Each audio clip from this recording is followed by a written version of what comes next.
I am so tired of you acting like you speak for the people of the state of Indiana or the city of Indianapolis. You do not speak for me or anyone I know. Now listen, you two jerks. Jerks on the right. It's Friday. Are we excited? Everybody. It's also Platter Day. Is it really? It Yeah, somebody in the insiders said that it's Platter Day, and so I was like, "Well, tell me, I would have worn some plaid." Really? Yeah, I liked plaid at all. Oh my God, I have it. Are you kidding me? I live on a ranch. I have like plaid. I have lots of plaid. I do. Really? Yeah, it'd probably be hot. I'd have to take some of it off like during the show. But I have like some, what do they call those? Those like the shirts that you wear over stuff. What do they call those? The shackets? Yes. The shackets. Thank you for reading my mind. I have a couple shackets that I wear on the ranch that are plaid. They look like dude shirts. Well, dang it. I didn't think I thought like you were anti-plaid for some reason. I don't know where I got that idea. Listen, we have not spent enough time together lately. I know. You've not been reading my mind this week. I don't know what's going on with her, you guys. I don't know what's happening. We gotta my Daisy Dar is off. Her Daisy Dar is so off. We've got to plan a trip together. Stat. I'm getting a little worried. Anyways, coming up on today's show, the port strike. It's on hold, you guys. Liz Cheney and Bruce Springsteen. You remember him? They need all the attention from you. All of it. Every single bit of your attention, they need it. Biden and Harris completely betray North Carolina and America. And Melania's new video is making people, as Mock would say, bajiggity. All that and so much more coming up on today's show. Make sure you guys are following us. chicksontheright.com. Did I not? I didn't Okay. All that and so much more coming up on today's show. You guys can follow us at chicksontheright.com/links. How'd I do? Did I do okay? Awesome. That was perfect. I'm improving every day. I try to get better every day, you guys. It's like a fine wine. Okay. So that's where you can follow us. Make sure that you're subscribed to this podcast and that you're sharing it with people. The sharing is important. To share it. Sharing is caring. Right. It is. It is caring. It is. Mm-hmm. Yeah. Hi. Oh, that's right. I'm sorry. You can tell it's right. Also, make sure that you guys are visiting fogchicks.com and use code chicks for 15% off. It's the good stuff. What flavor is that? This is the wild berry, which is like blueberry to me. Yeah, it's I like do the blueberry beverage. I do the one that tastes like sweet tea. You can get better health by visiting fogchicks.com. It's filled with greens. It's good stuff because I don't eat enough greens. In fact, I barely eat any. And that's how I get it. So try it. You guys should try it. fogchicks.com. What am I doing? What I miss now? No, nothing. I was just trying to think of like, how do we kick off the show? I was like, what did I do this time? It's like Friday. I'm screwing everything up this morning. I really am. You are totally good. I was trying to think, do we want to do, we probably should just, do some thank yous right out of the gate. Like, for example, Gay Olson Obersinski said, Mock, we are reading Hillbilly Elegy in a book club if you want to join us, which is fantastic. However, I have 0% time to do anything except prepare to move and this show. She's quit reading my brain. Like we're not brain sharing anymore. So she has no time for a book club, you guys. I can't, but I have read it and it's fantastic. I highly, highly, highly encourage everybody to read it. Over on Locals, Blue Daisy 0304 says, finally got power back here in Georgia after Helene. God bless the men at Georgia Power, working 24-hour shifts to get our town back up and running. This was something we weren't ready for. Cat 2 hurricanes never happen here. Was only supposed to get some rain. Missed you, chicks. I have a lot of catching up to do. Welcome back, Blue Daisy. God bless you. Yeah. Wow. Alexandra says, Ciao da Roma. I have finally arrived 13 pounds lighter than when I left America. We'll be doing some exploring later this afternoon. I'll also be sure to light a prayer candle today, especially this Monday. Yes. How do you lose 13 pounds between America and Rome? Because you eat European and you don't eat all the processed crap. God, that's freaking awesome. Right? Yeah. It is awesome. A lot of processed crap here. Mike Sassman says, happy 65th birthday to my lovely mom, Gail Sassman, today. She is the wife of the White Castle guy from Cameo years ago. I don't know. The wife of the White Castle guy from Cameo. White Castle guy. I don't know who that is. I'm sorry. I don't. She also became a winner on The Price is Right this year. That's fun. That's amazing. Gosh. Yeah. That's like a bucket list thing to go on a game show. Yeah. Mm-hmm. Wild. Spin the wheel.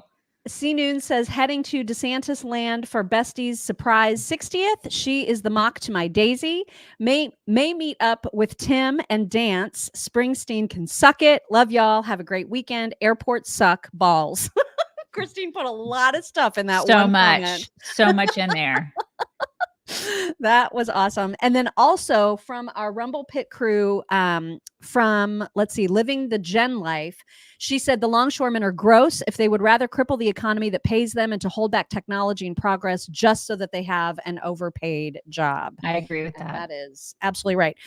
Also meant to, because our moderators are fantastic moderators over at the Ball Pit on Rumble, have said that the folks that send us rants, which what these are over on Rumble, they feel left out because they don't get called out during the show, much like our Facebook folks who send in stars, which we also very much appreciate and only recognize after the fact. I get it. Like, I wish I could look in 17 different places during the show to recognize everybody in real time. It's just not possible. So if it's really, really bothering, I would say for the Rumble folks, if it's really bothering you that you don't get noticed right away or on the same day, think about Venmo. I mean, not that we're begging you to pay us, right? But like, if this is something that you want to do, when you do a Rumble rant, they take 20%. Like, we don't even get your full $5 in this case, right?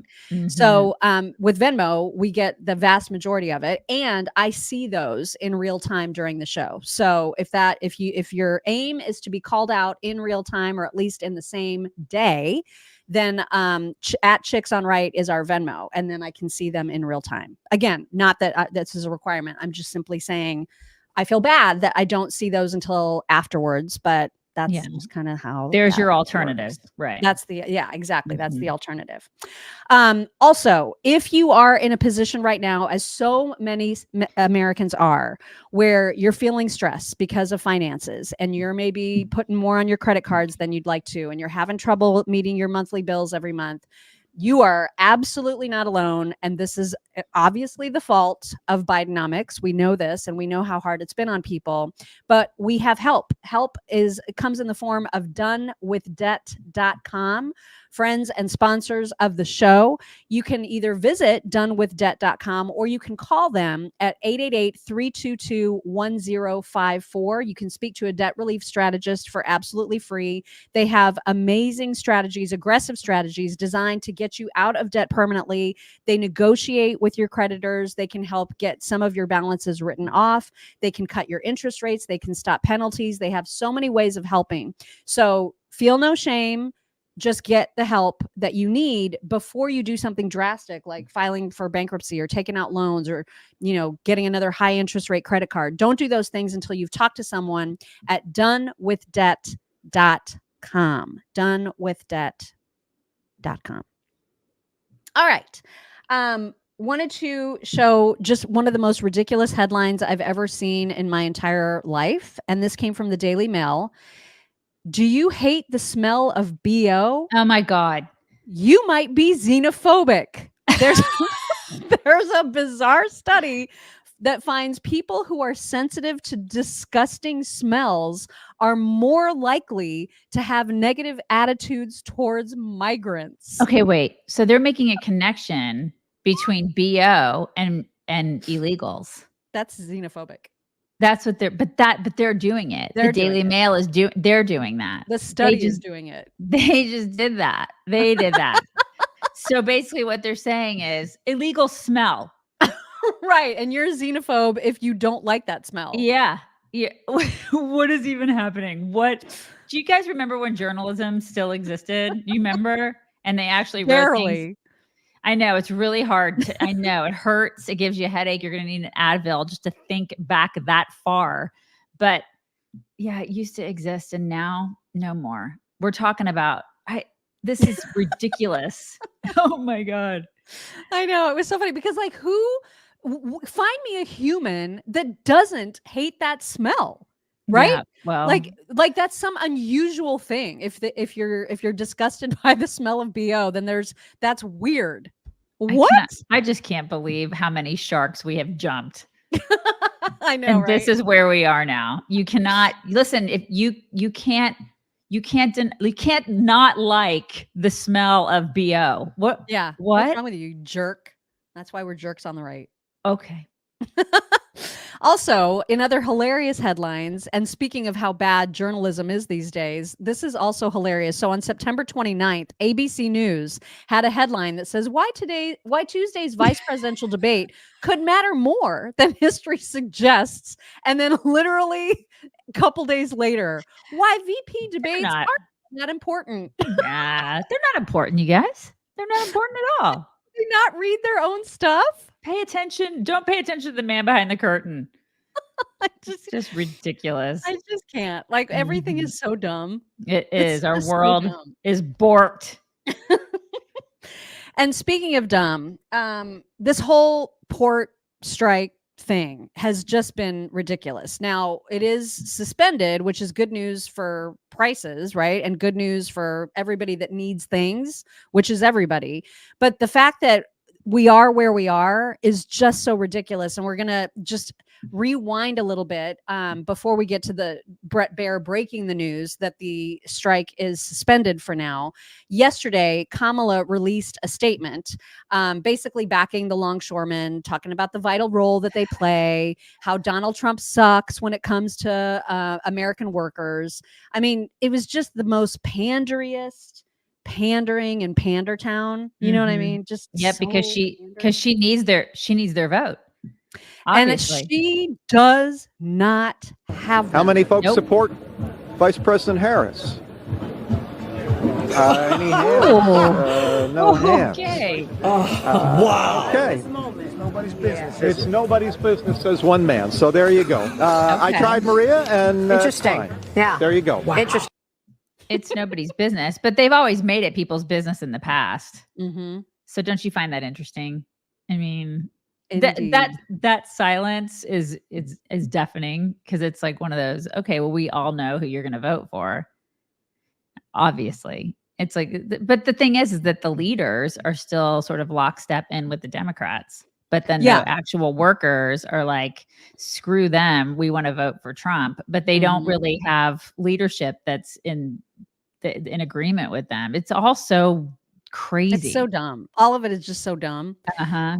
And Scott Jennings, who Daisy's making fun of me for like how obsessed I am with him. Oh my lately. God, you guys, there's like 3 clips today of Scott Jennings. And I said, listen, we've got to calm down on the Scott Jennings. All right. This is becoming the Scott Jennings show. And it's going to get back to his people. And he's going to be like, these crazy ladies are basically. I have to be on their show. I need to go on their show. That's what he's becoming say. The Scott Jennings variety hour. I said, you got to stop, Mock. I think she has a mad crush on him.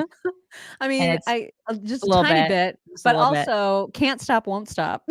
At least not today, because I've already built them into the show. All right, it's becoming a little crazy. So it is a little crazy, I will admit. But Scott Jennings did have a comment about Kamala's support, or at least releasing a statement about the Longshoremen. Here he is. Okay, the dock workers, the Longshoremen, have launched a strike. I feel like we're not talking about this enough, especially since the head of the union, Doggett, goes on television and talks as though he's a Batman villain and threatens to cripple the world's economy if he doesn't get everything he wants, which is a massive, massive, massive increase in pay. This will create world chaos, just as he promises. And who threw in with the chaos today but Kamala Harris?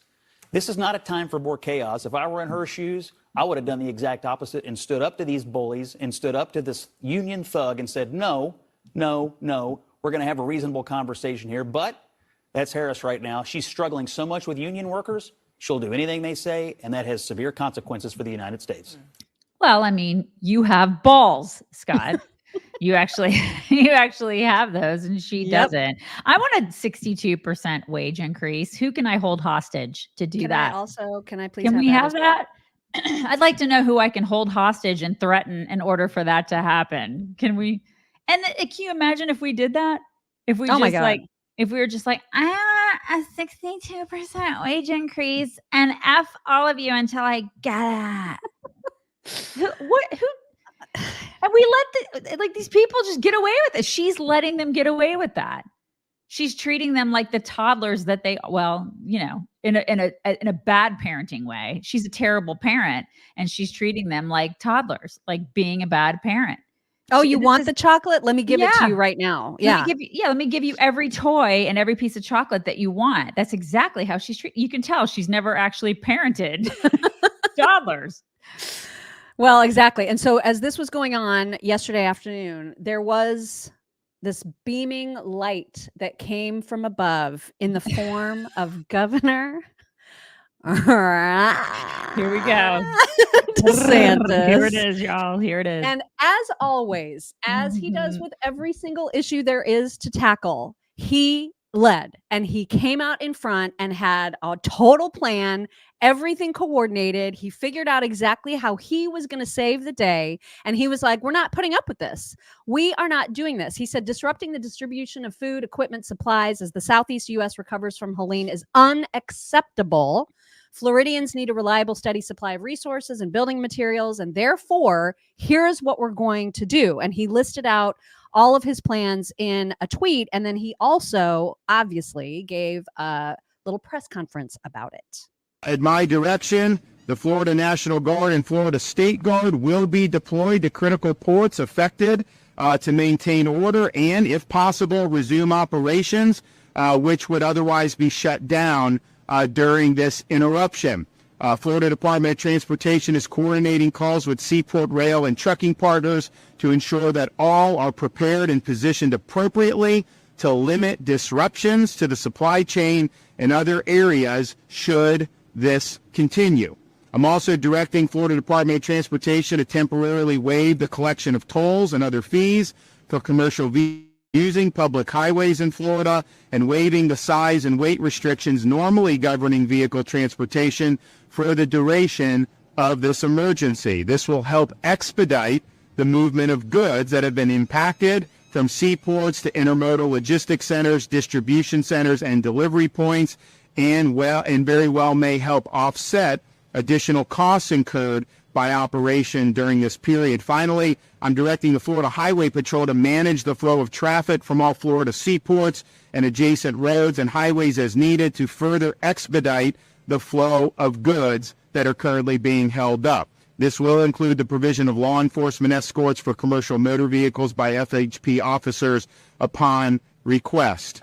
And I would say that this is something that would have significant impacts on the nation's economy anyways, but to have this happen in a way that could negatively impact people that are reeling from a Category 4 hurricane, that is just simply unacceptable. So it really is incumbent upon the Biden-Harris administration to do everything in their power to ensure that these goods are where we need to be, that people are not left hanging out in the cold waiting for these goods if they're sitting in the ocean somewhere and they're not being able to be used here in the state of Florida or in Georgia or North Carolina or where people are going to desperately need this.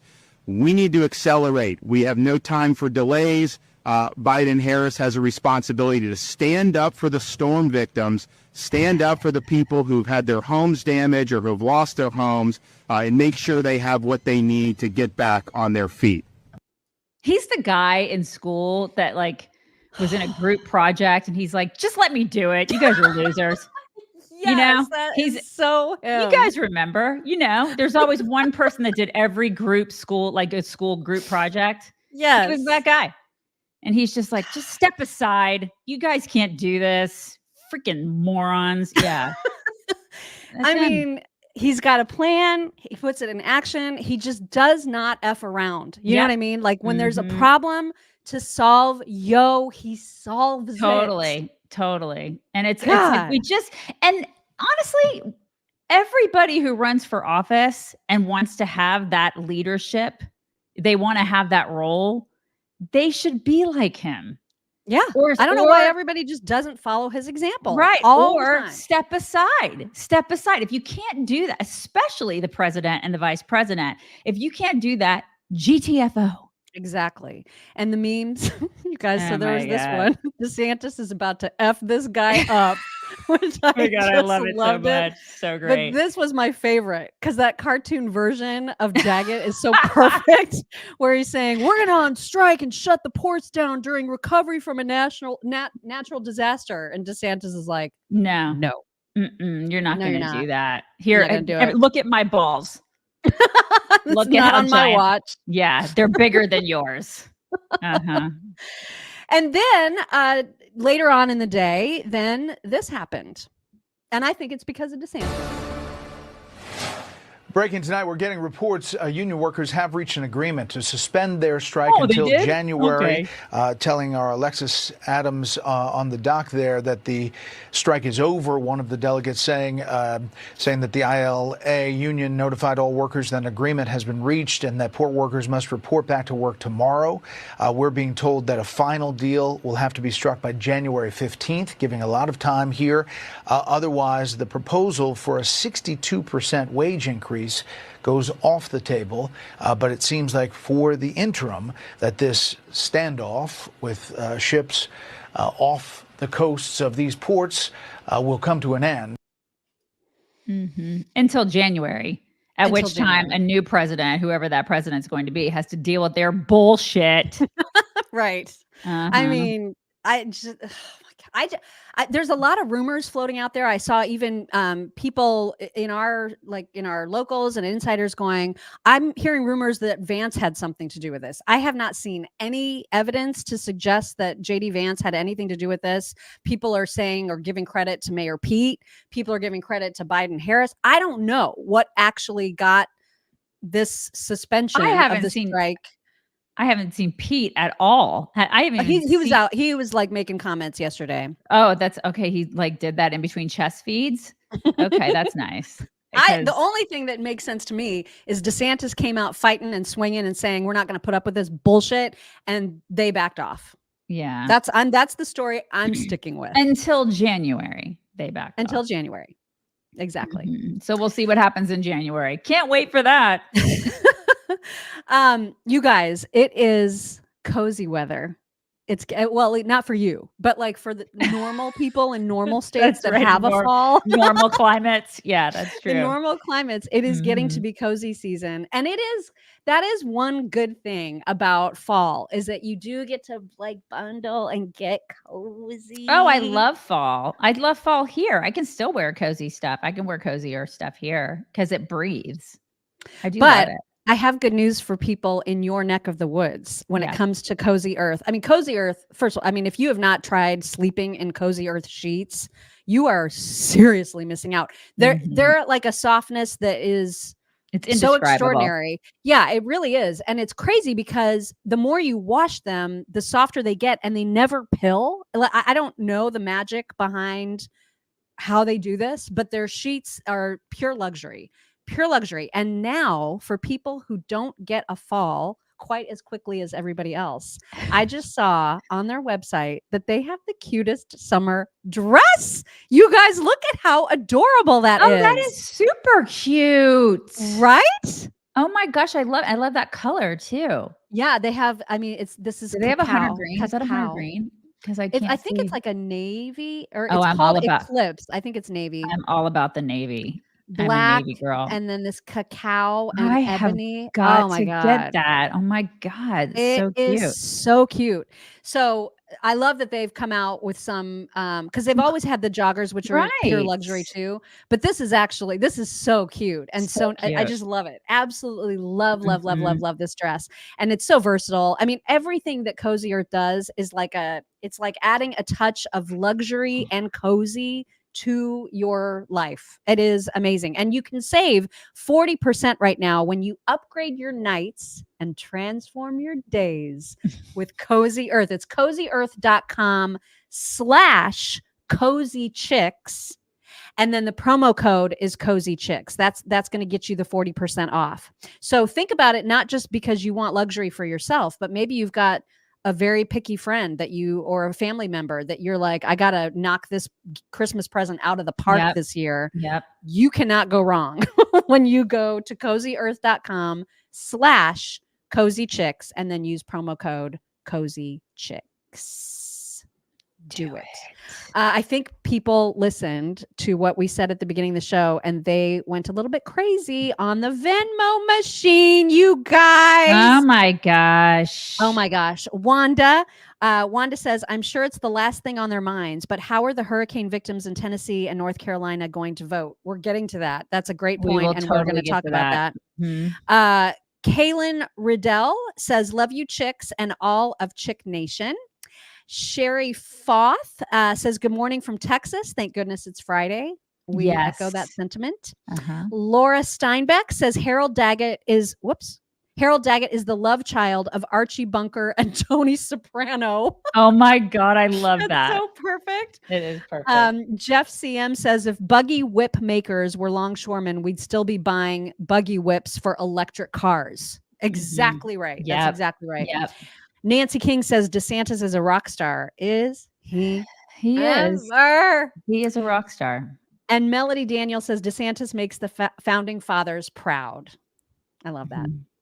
All right, moving on. We got to talk about Liz Cheney, who needs your attention. She needs it so badly, you guys. She did an event with Kamala yesterday that was something, it was called Country Over Party or something like that. And she spoke and she talked about, of course, like immediately, she talked about January 6th, as you would expect. What January 6th shows us is that there is not an ounce of compassion in Donald Trump. Oh my God. He is petty. He is vindictive, and he is cruel. And Donald Trump is not fit to lead this good and great nation. This woman, remember when she lost by 40 points and everybody hates her? Remember? You guys remember? I remember. Also, the Democrats got that miserable cow, and we got Tulsi. I feel like fine. We traded up, you guys. We traded so up. So we win. And I just thought that the adjectives that she used there to describe him were such a mirror reflection of her. She is vindictive. She is petty, because look at what she's doing right now. Well, they project. I mean, they're the total projection. The kings and queens of projection. This is what they do. So she is in the right party now, right? Absolutely. And she's very proud of it. Listen to this. I tell you, I have never voted for a Democrat, but this year I am proudly casting my vote for Vice President Kamala Harris. It's so gross. Oh my God.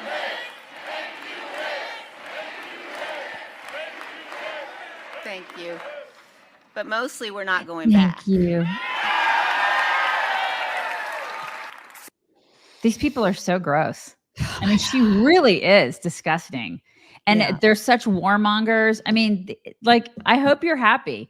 The people that are endorsing Kamala are people like the Cheneys and Putin and all these people that, I mean, think of the people that are endorsing her. You and guys. Iran. Right. Yeah. It tells and you everything you need to know. After she spoke, Kamala also spoke and tried to talk about, like, tried to be have reverence about the birth of the Republican Party. I mean, it was just so nauseating. You guys, listen to this. We are gathered here today in Ripon, not far, as the Congresswoman mentioned, from a small building where the Republican Party was born in 1854. Liz Cheney stands in the finest tradition of its leaders. And I'm so grossed out by her. and if people across Wisconsin and our nation are willing to do what Liz is doing, to stand up for the rule of law, for our democratic ideals, and the Constitution of the United States, then together I know we can chart a new way forward. not as members of any one party, but as Americans. She is so establishment. God. I mean, just so establishment, she and her dad, and she won't budge. She doesn't give a crap about Americans. She gives a crap about keeping her place in that establishment, and nobody's gonna touch her. She's just horrific. That woman is gross. And just, I mean, it's such a stark contrast to her comments about Kamala, which were actually spot on back in 2020. 2020 tweet that Cheney had previously posted that read, quote, Kamala Harris has a more liberal voting record than Bernie Sanders and Elizabeth Warren. Her radical leftist views, raising taxes, banning gun sales, taxpayer money for abortion and illegal immigrant health care, it goes on to say would be devastating for America. So this is they would be. They are going to be. Yeah. She's just a money hungry, warmongering hag. Here's Scott Jennings, round 2, talking about Liz. I revere Big Cheney. I was glad to work for him twice and honored to serve underneath him. I mean, I just fundamentally disagree that we won't have a democracy. I think this country is stronger than any individual politician in either party. And so I believe deeply that the policy differences matter. So did Liz Cheney at one point. She used to call Kamala Harris a radical liberal who would raise taxes, take away guns and health insurance, and explode the size and power of the federal government. Now, this means something to a lot of people. And so, I don't begrudge her viewpoints. And obviously, she strongly dislikes Donald Trump and what he represents. But there are a heck of a lot of people in this country who thought they were getting something out of Biden and Harris that they did not get. And there's a lot of Republicans and conservatives who probably may have some proclivities that Cheney has about what Trump did on January the 6th, but are mortified at the policy outcomes of Biden and Harris. They were not moderates. They were radical liberals, just like Cheney predicted they would be. Yep. He's absolutely right. See? Mm-hmm. Yeah. I mean, we probably could have said the same thing. You know what I mean? He's basically agreeing with us. You just really like the way he looks and the way he carries himself. I'm starting to get a vibe there. There's a little, and there's just a tiny, the tiniest bit of, it's not a drawl. What is it? It's like a little. No, I think there's a little lilt in his little voice. lilt. You're kind of like, like, I know you. I can see this starting to happen here. There's something happening between you two. I'm getting a little worried. He's utterly unaware of. Yes, no idea. Also, was that Gretch in that video? Yeah. I keep seeing her, and I never see her talk. She's just there. No, she talked. I couldn't bear it, so I cut that crap She's off. on CNN. Is she still consider herself a conservative? What's happening with her? I don't know what. Well, I think she's like an Alyssa Farah conservative. Oh, she's one of those. Yeah, she's one of those. Like we need another one of those. Exactly. Okay. All right, we need to talk about the after effects of the storm, which are still, it's just so horrific. And the response, obviously, by our federal government has been pathetic. Mm-hmm. And the fact that we are now dealing with a crisis of our own making, I mean, not ours, but like of Mayorkas's and the Biden and Harris administration's own making, because they keep sending all of our money to other countries instead of caring about Americans first.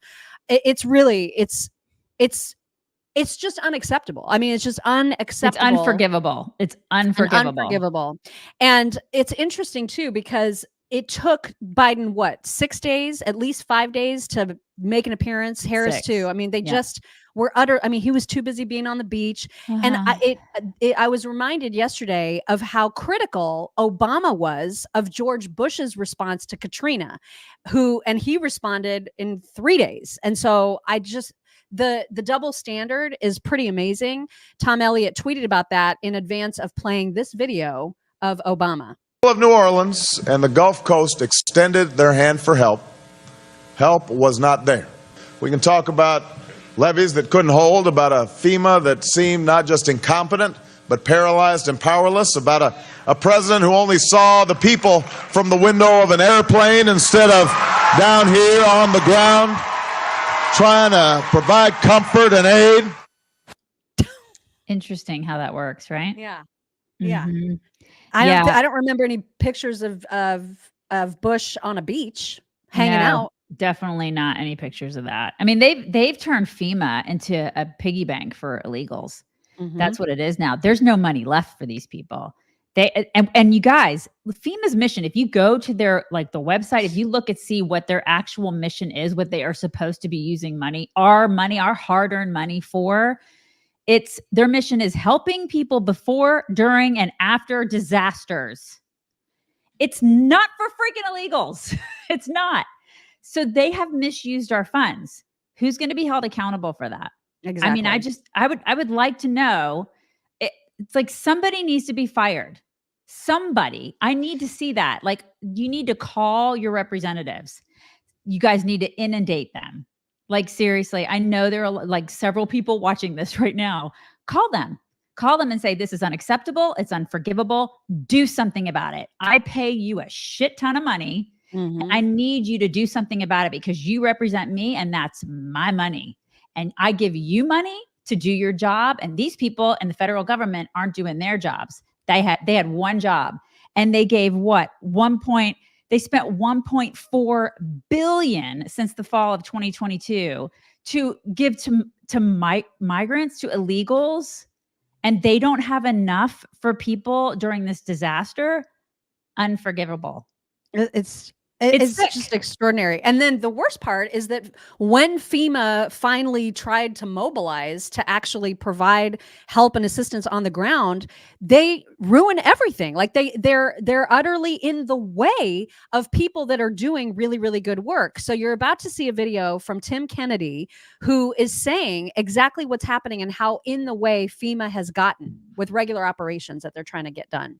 Present, they're in the way. They are directly interrupting our ability to conduct missions and operations.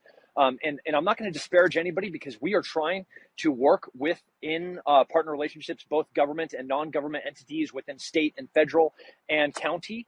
I went to put a couple of people into a hotel last night, and they have a security guard at the hotel. And they said, "Oh, we're so sorry. The entire hotel has been booked for federal employees." And I was like, no, I have people that would just pull it out of a mountain that are living out in the hills, and there's not a place for me to put them because we have federal employees that are staying in the hotel. I slept in this white car last night. I smell like foot and death right now, as does every single person on our team. Not a single one of us slept. We got done maybe at 3 o'clock. The moment the sun was up and we could fly helicopters again, we were back in the air, and we have not stopped. And I was like on the fence about trying to get on this program or not.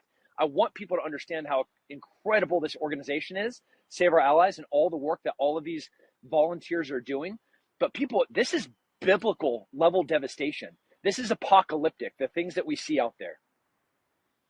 It's just unacceptable. And then meanwhile, illegals are getting free hotels, free food, free toiletries, free health insurance.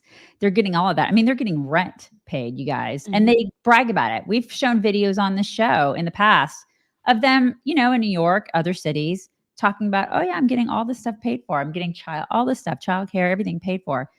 And like these people in this disaster are getting $750 and they don't even get that immediately. What the hell does that pay for?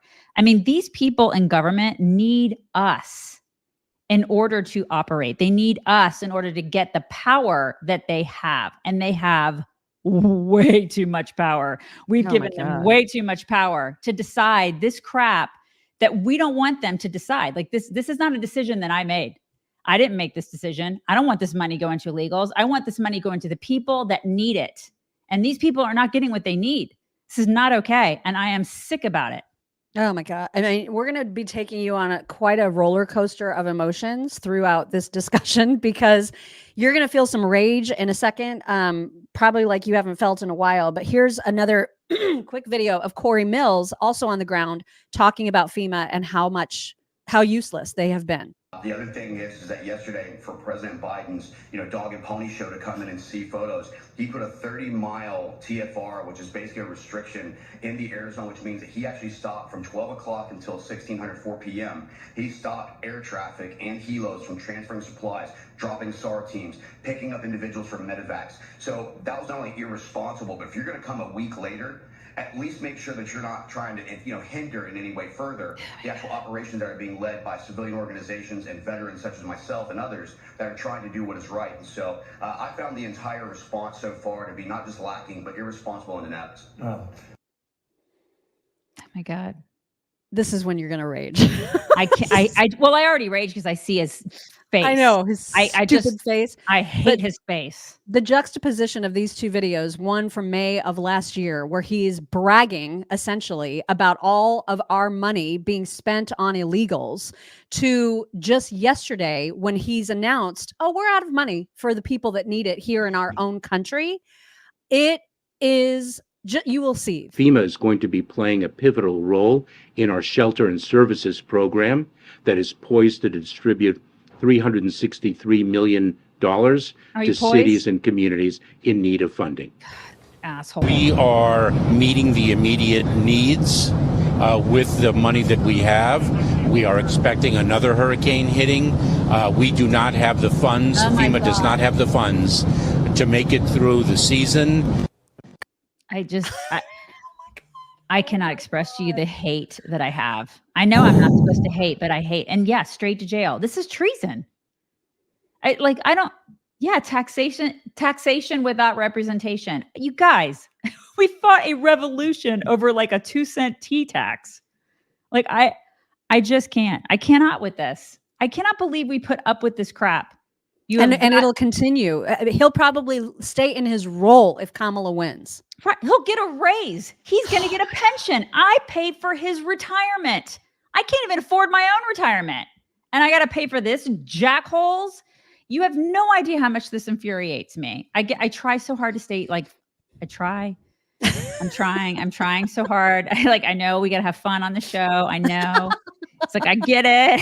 It's a fun That's show. why we say it's a roller coaster of emotions. It is. It's a fun family show. show. We got to keep you guys like positive and pepped up. I get it. But this is the crap that enrages me because you guys, you call your representatives. I implore you. You have to harass them at this point. Call them. If you have time during the day, if you have 3 hours during the day, keep calling. Just keep calling until somebody gets it in their brain that they've got to do something about this, because they're just going to keep doing nothing. Even the ones that you think are representing you, they're going to do nothing until they get sick of hearing you. It's like Andy Dufresne when he was in Shawshank and he kept writing the letters. Remember? That's right. Remember when he kept writing letters? And he finally got his library. We got to keep writing and we got to keep calling these people until they listen to us, because they're not doing a damn thing about this.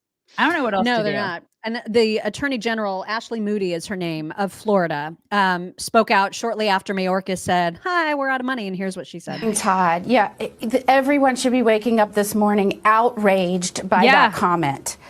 This is not something that has just happened recently, and Florida's been warning about this since this administration took over. Mayorkas has come in like a virus and infected these what need to be healthy, strong, fundamental programs to ensure the stability and safety of Americans in times of disaster. So you heard, they have taken the FEMA Emergency Food and Shelter Program and over time siphoned off hundreds of millions of dollars into basically making it an illegal immigrant resettlement program. And so when you see these states and cities around the nation declaring emergencies, even blue states, because of what this administration has done, encouraging more and more and more, developing programs to encourage more and more and more people to come here, the government, Biden and Harris, are having to fund that on the backs of the American people. And now, right now, when Florida, North Carolina, Tennessee, Georgia, all of these states are hurting because of this truly natural disaster, not a Biden-Harris-made disaster, they're saying we need more money. And of course they need more money because they've been laundering it from the true intended purpose of this fund that Congress set forth. Laws be damned. Laundering is a great word because this is total misallocation of funds. At the very least, this guy should be impeached with disgrace. At the very most, straight to jail.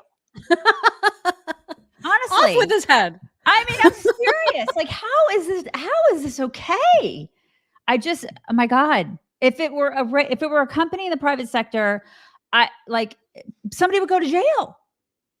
If my job were to do X and if I were like I don't know, treasurer for a company, like CFO, if I were the chief financial officer for a company and I was supposed to be allocating funds to this one thing because you had one job, I just told you what the mission was for FEMA. if I was supposed to be allocating funds in one direction, and then I was like, nah, I'm not going to do that. I'm going to go ahead. I'm going to fund my little thing over here that I want to do. I have this little pet project over here that I want to do instead that has nothing to do with the original mission. Oh my God. That's like, people go to jail for that crap, you guys. In the private sector, they do. But since he works in government, I mean, it's fine. Let's give him a raise. That's probably what'll happen if Kamala wins. What the? I know, like I think 2 days into this disaster, I actually found myself feeling guilty because I was thinking, holy crap, these people that are impacted the most by this horrible storm, how are they going to vote? And then I felt like this huge amount of guilt for thinking about that selfishly, like we need them to vote. You know what I mean? Right. I felt really bad about it, but I did have that thought go through my mind. And I thought it's too soon to think about that. Obviously, these people's lives have been destroyed. Some of them don't have life yet, left. But I mean, I felt really bad about it. But now it is starting to become like a thing to really consider, especially because it seems, people are saying FEMA's failure to get aid to communities devastated by the hurricane has understandably sparked fear and frustration. An NPR host expressed concern that this incompetence might benefit Trump at the polls.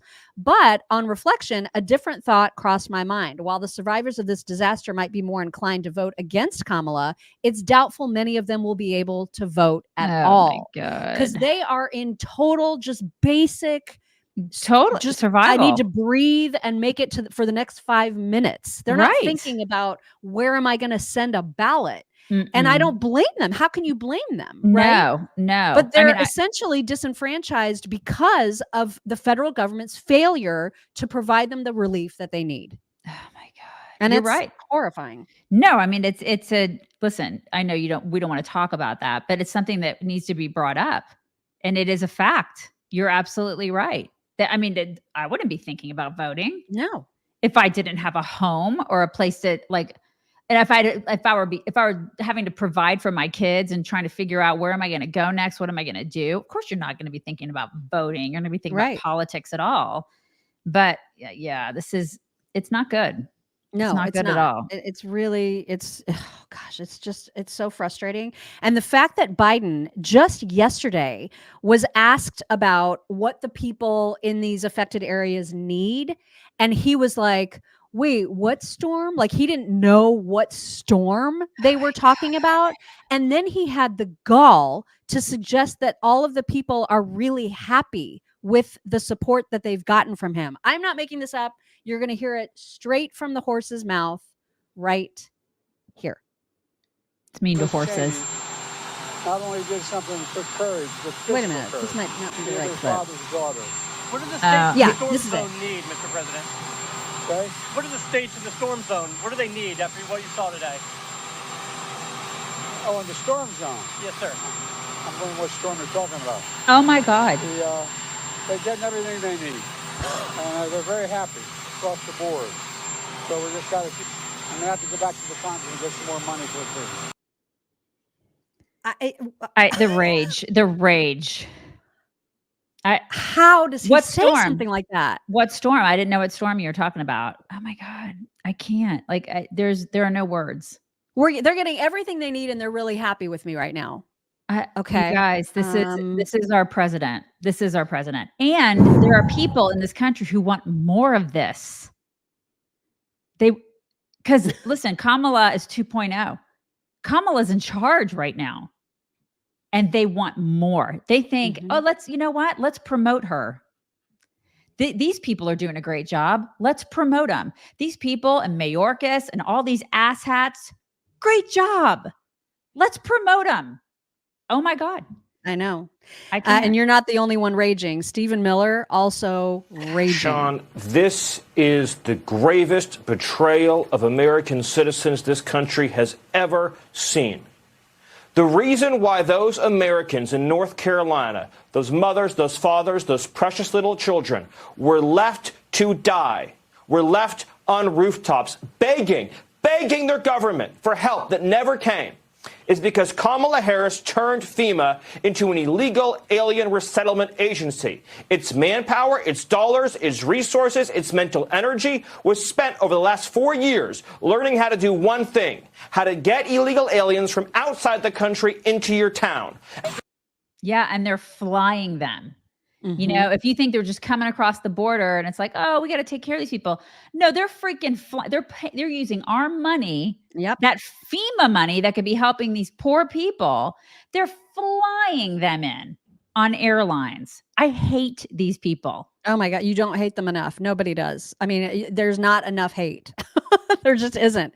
Yeah. And then you're starting to see a lot more about how bad it is on the ground. There's this tweet from Jack Danger, who's talking about FEMA setting up camps near the airport where if you can get to the camp, you live under guard like a refugee. They threaten arrest to any citizen that uses their own time and money to help. They confiscate donations and food because they are only wanting to use approved vendors. I mean, it's absolutely outrageous how much money corrupts this entire operation of trying to help. Mm-hmm. And then when you do hear about the pathetic help that these people are getting, the $750 or whatever, then you hear stories from people who aren't even eligible to get that because they're not low income enough. Oh my God, I can't. I just So can't. there was a woman who told that story on TikTok or somewhere on social media. Here she is to explain. So I live in Georgia. We were pretty hard hit by the hurricane where I live. It took about 5 days to get power back. Our mayor's done a really good job. But what really upsets me, I actually evacuated to my parents. Thank God I was able to do that. But I've been on the phone with people in rural counties helping them do FEMA applications because not everybody's tech savvy. Not everybody knows how to do that. Well, what they're doing is they're only giving $750 per household. And that is if your income qualifies and if you don't have homeowners. So essentially, the only people that are getting approved are the people that already have EBT and government assistance. Oh my God. If you make enough money, you're not getting any help. So when you're paying for generators, food, hotels, can't go to work, and you don't have a savings to dig into, which nobody has right now because this economy is terrible. Right. Well, you're SOL. You got to wait for the government to come into your town and save you because they're not going to give you money unless you're low income. So what Kamala said 2 years ago about during a disaster helping the lower income, that's exactly what's happening. Only those people are getting the $750. Other people are not getting the help. And I'm sorry, but not everybody has a savings to dig into right now. It's just terrible. It's discriminatory and it pisses me off. Is there any way she could get across the border, come in and identify as an illegal? Is there any way she could do that? Yeah, because then she'll just get all the stuff. Yeah. Unreal. It's maddening. It's the so insane. Ultimate betrayal of the American taxpayer. Ultimate. If you still vote for Kamala after this, you are the dumbest dumb shit in dumb shit town. I can't help you. Real. Nobody can help you. And it's so, it is so bad. And so, you know, the stories have been heartbreaking and we'll get to the one that I'll end up crying, I know, by the end of the segment. But this woman also talking about Western North Carolina and just the state of it. Oh my God. Hey y'all. So I'm safe in my house. Our power came on. I have water and I'm so blessed. But the reports that are coming out of these towns in Western North Carolina are horrific. The news is not even coming close to catching the true devastation. There are bodies that are floating down the river. Oh my God. Babies. And if this is not a wake-up call that our government is not for us, then I don't know what is. I mean, and I want to hug her. I mean, and it's so awful that this had to be the eye opener for a lot of people, that they thought they're good citizens. They do what they're supposed to do. They contribute to society. They're productive members. And then they get completely betrayed. And you know what, Mom, it's awful that it's not an eye opener for other people. Yeah. That's what's the most awful, is that there are people watching that going, I'm going to vote for what we got. I'm going to keep voting for this.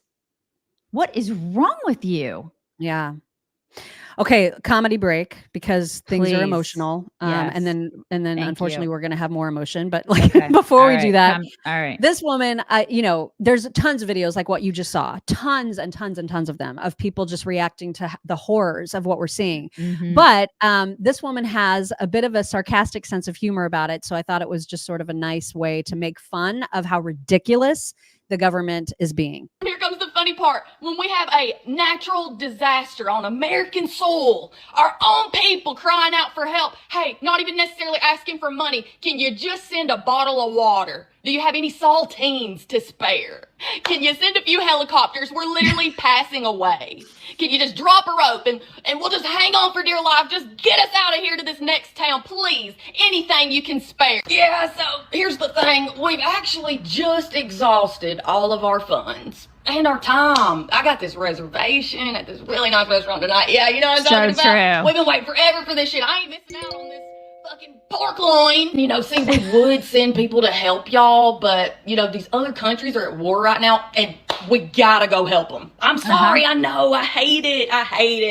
Hey, on the bright side, we have actually asked your other fellow Americans if they can take off from their jobs and come help you guys and to send their money. Yeah, so we'll see what happens with that. Good luck to you guys. Oh, and don't forget, you all still need to pay your taxes. Vote for me. I know. So true.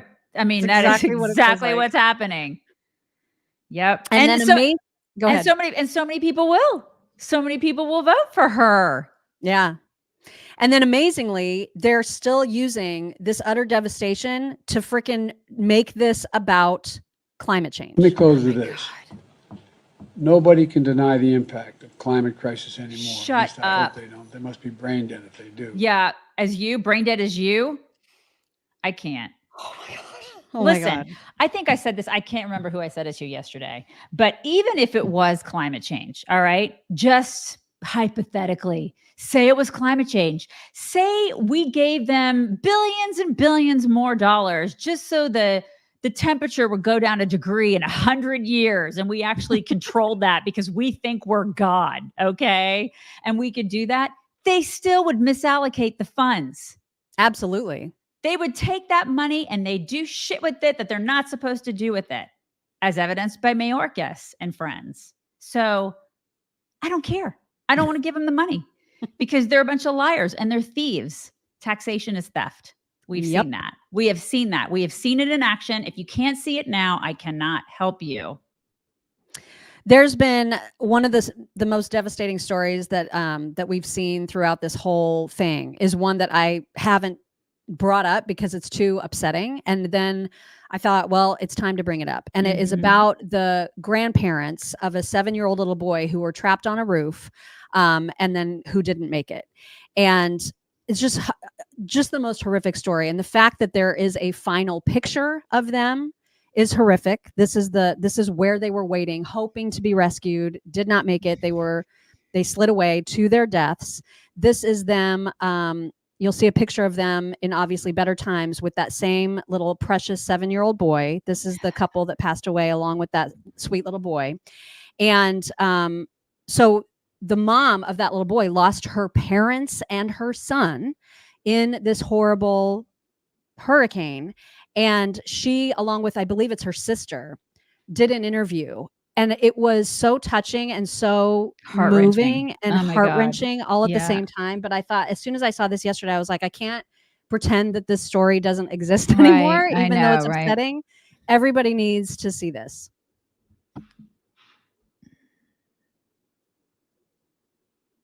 Oh, this is just an introduction to it. So that little boy was 7-year-old Micah. You know, I'm so proud of my son because in his last moments, he wasn't screaming for me. He was screaming, Jesus, Jesus, save me. Jesus, I hear you. Jesus, I'm calling upon you. And his wildest dreams and everything that he wanted to be was a superhero. And that was his goal in life. And instead, he's my hero because he reached for something past flesh, past human, past anything that even grown adults, I think, would reach for. My son called out to the one God Almighty. And I think at that moment he was rescued and he became my hero. And I think all of them carried me through that moment. I think that his biggest dreams, he was the smartest, bravest, hopeful, great friend, great son. I couldn't have asked for a better son. And he was so happy up until the very end when he was screaming for Jesus. And in that moment, I think he found joy. You know, the innocence of children is actually quite spectacular. Oh my gosh, I'm so sorry. Oh my God. It is. Marissa being a mother too, Megan and Heather, I do, amidst the tragedy, your parents as well, Jessica included. I mean, it shouldn't have happened. It just shouldn't have happened. It just makes me so mad. Oh God, it makes me so mad. Is everybody okay? Is everybody okay? Gosh. Oh my God. Oh my God. Okay. Moving on, because man, I've avoided that for so long. I know, right? We can't. I have to just talk about it. It's just none of this is okay. None of it is okay. All right, we're going to move on to another topic, and that is that Trump did an interview with Dave Ramsey, and he talked about his tax plan. So here is some good news. What we're doing is a sort of a two-phase. Number one, I took taxes from 39% to 21%. You know that better than anyone. It's the largest tax cuts in the history of our country. And that was great. That's why we became so successful. You think we can do that again? Yeah, I think we can go lower. And I'll tell you what I'm doing. I'm bringing it from 21 to 15, but you have to manufacture your product here. And then you pay 15%. And then I'm going to put tariffs on countries so they can't come in and steal our business, so that our businesses now can be competitive. Not that, I mean, China came in and just stole all our furniture and many other industries, by the way, including steel. And I saved steel by putting 50% and 100% tariffs on all of the steel that they were dumping. But we're going to do, so in other words, this is a dream for you then. We're bringing the tax rate from 21. Remember, it was 39, and it was really 50 if you add state and local and all of the other things. So we're going to bring it down from 21 to 15. I got it down to 21, which everyone said was impossible, and got it approved by Congress. So it's, you know, it's there. And we're going to bring that down to 15, but you have to make your product in the United States. We talked to Zach at Bulwark about tariffs. There's going to be a great conversation about that. You guys should really check it out, because it really was a great conversation about this whole, the port stuff and tariffs and everything. But we've been screwed by so many people. We continue to bend over for all these other countries, and then we have all these things shipped overseas. It's utter nonsense. And Trump was like the first president to come in and go, yeah, we're not going to do that. It's like, we're not going to get screwed. And so I'm going to go ahead and make a deal. And I want him back in for that and so many other reasons, because of his giant platinum balls. And he'll say, we're not going to get screwed over anymore. We're going to go ahead and make stuff here. We're not going to get screwed over. This is how you do things. This is how you get people to be America first. Yes, America first. Yes. Why is that such, it should not be that hard. Yeah. And it's such a foreign concept to people now, because we're so far removed from it that if you say that, it's like a bad thing. It's not a bad thing. China is China first. Oh, without question. Oh my God. And they're kicking butt because of it. We should be America first. End of story. Trump also was at a rally where he was highly complimentary of J.D. Vance's performance at the debate the other night. I wish he wouldn't have said, I had a whole bunch of really good choices in that moment, but whatever. He still complimented J.D. and got the crowd to really be like, yay for J.D. Here's that moment. How good did J.D. Vance do the other night?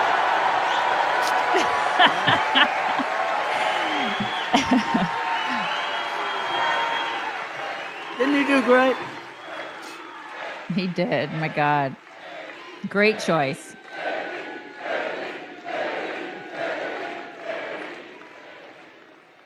I drafted the best athlete You know, Vince Lombardi, you say, go for the best athlete. But I had 12 people that would have been fantastic. But JD did a fantastic job at the debate. Okay. Well, I take that as he picked the best one. Okay. That's how I take that. I had 12 people to choose from. I picked the best athlete on the team. And Athlete. Athlete. It's a 3-syllable word. It is now. It is athlete. Athlete. Mm-hmm. And Vance also had a rally where he always takes questions from the press. And one of the press questions was, can you comment about how different your style is than your running mates? Because you were very cordial. Everything was so kind at your debate with Walz. And Right. Trump, of course, is not that way. And he, as always, had the perfect response to that. They also said you were very cordial last night in the debate, and the message got through. But compare your style to Donald Trump's style, where he was a little aggressive. Do you think that Donald Trump's message sometimes is lost because of his aggressive style? No, Charlie, look, I think, first of all, there is a media caricature out there of Donald Trump that is so different from the man that I've come to know. And I think that, when he called me last night, you know what he said? He asked me how my wife was doing. And he said, you just had a hell of a debate. I'm sure that you were nervous. You had every right to be nervous, but go and have a nice meal with your wife and go and enjoy this moment. Like, that's the Donald Trump that I know. People say,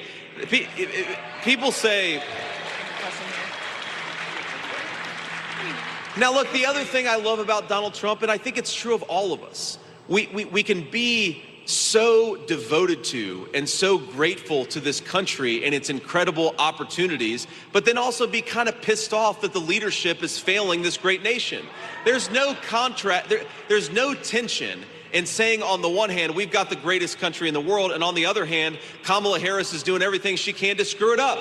And I love that Donald Trump can do both of those things at the same time. He can go out there and talk to the American people and be warm and engaged. He can talk to a normal American citizen about their struggles in paying for groceries and housing under Kamala Harris's policies. And then he can go on a debate stage and tell Kamala Harris that she ought to stop screwing up and she ought to stop talking about solving the country's problems. She ought to go and actually do it. That's the kind of president we need. That's the kind of leader that we need. And I think his message gets through.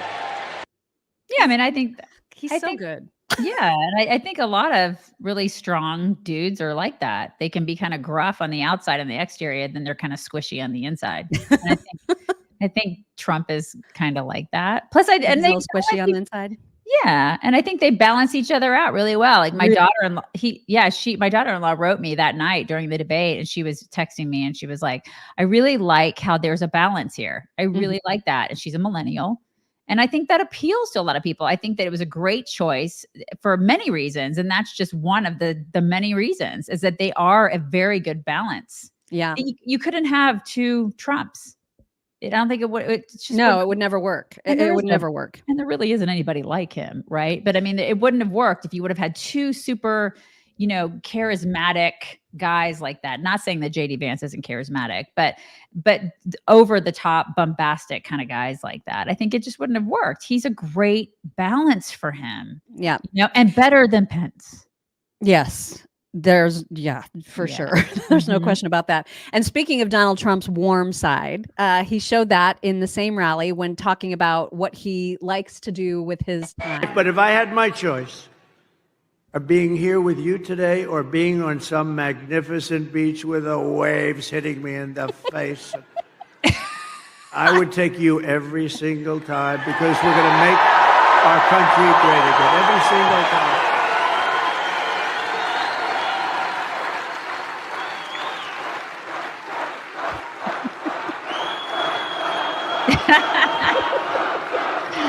I love it. In all fairness, he doesn't really seem like a beach guy to me. No, he doesn't. He doesn't. Because the hair. He's not going to want wind in his hair. Not really a lay on the beach kind of guy. I can't see him in any swim trunks, It's time for a little more Scott Jennings. Yeah. Okay. So number 3. Is this number 3? I actually think there might be 4 today. Oh my God. You guys, somebody alert him and tell him that we're stalkers. I didn't realize it until just now because I forgot about this clip that I put in here. But this is a great moment where he's kind of referring back to the debate, but specifically around a conversation about dishonesty and double standards. President in office. Okay, so everybody seems to be worried about J.D. Vance and dishonesty, or Donald Trump and dishonesty. I never hear the same concern about Harris and the lies that she tells about Trump, or in Walz himself, who gave the most disastrous response to a question about his own dishonesty about being in Tiananmen Square that I've ever heard in a debate. He also did the same thing with Dana Bash when questioned about dishonesty a couple of months ago. And effectively what he has said is, sorry, guys, I'm too dumb to tell the truth. I mean, he called himself a knucklehead. I have bad grammar. This is a guy who holds himself up to be a school teacher and a coach. Is that the life lesson he's giving the kids that are under his care? Hey, you can lie, and then you can just kind of slough it off as being, you know, too dumb to tell the truth. I think we spend 99% of our time going down rabbit holes about Vance and Trump and honesty in campaigns, and we spend no time at all holding Walz and Harris to the same standard. And I don't understand it. Yeah, I mean, in my house, that's the biggest sin is lying. Just don't lie to me, like our kids. Just listen. If you're going to do stupid crap. Just don't lie. Don't lie about it. Just fess up and then we'll get through it, you know? So he has a great point there. You don't want to teach your kids that. Don't be like, I'm a knucklehead. Right. But if you're folksy, it's okay. It's okay to lie if you just say you're not like that. So I loved everything that he said there. Yeah. My message was always to my son, like if he was going to do something or if we were leaving him alone or whatever, is I would always say, don't do anything that would change my trust level in you. Right. Yeah. Don't make because I trust you right now. Yeah. Don't make us disappointed in you. Kamala Harris has been doing a lot of birthday messages lately. She did a little video for Jimmy Carter the other day, and now she did a video. It's like she's on Cameo practically, doing one for Al Sharpton. 70th birthday, Rev. Happy birthday. I celebrate the day you were born. You have been, over all of your years, such an extraordinary leader. You are a voice of truth, voice of conscience, a voice of practicality around what we must address and what we can do. And I thank you so much for your friendship. Happy, happy birthday, Rev. I got nothing. The guy's a grifter. He's just a grifter. Doug Emhoff, why are you gay? Why are you gay? About Doug Emhoff. What is this? What is this? Careful. He's going to start slapping people. He was punching the air. I know. He's a very violent guy. Careful. I'm going to backhand you. Yeah. Also, this was a big, good lesson to me about not judging a book by its cover, because you do, when you think about progressives, the worst of the worst, the activisty ones, you automatically sort of conjure an image. Do you know? Yeah. I know that. Yeah. I know the face and the hair and the body type. Yeah. And so I was not prepared to see this person and to hear the words that came out of this person. I was very, very surprised about that. Everything I've seen with this presidential election, I have to say this. If you are still voting for the Democratic Party, I'm not saying this because of who you're voting for. I'm not saying this because you're not voting for someone I like. I'm saying this because I genuinely feel that if you are still voting for Kamala Harris after everything we've seen, and this is for the people who actually follow politics and know what the fuck is happening, not the portion of y'all who are just voting against Trump, or the portion of y'all who are voting for her because she's black and you think we need a black president, black woman president. The ones of y'all who truly follow politics, if you are still voting for Kamala Harris after everything that's happening, I just want to say this in the kindest way possible. You are a fucking idiot. That individual's not wrong. Was that a man or a woman? I honestly don't know. Exactly know. Right, I don't exactly know. But that individual is not wrong. Not wrong. No. Not wrong. Travis said, is that Pete Davidson? And then I'm gonna do a little assault on everybody's eardrums really quickly because we just discovered that there's a family from the UK. I've never heard of them. It's called the Marsh family, and they have written a song called "Gimme Hope, Kamala." It's got well over 1 million views on YouTube. It is horrific. It is. I'm not going to play the whole thing. It's like 4 minutes long, but here's a little taste.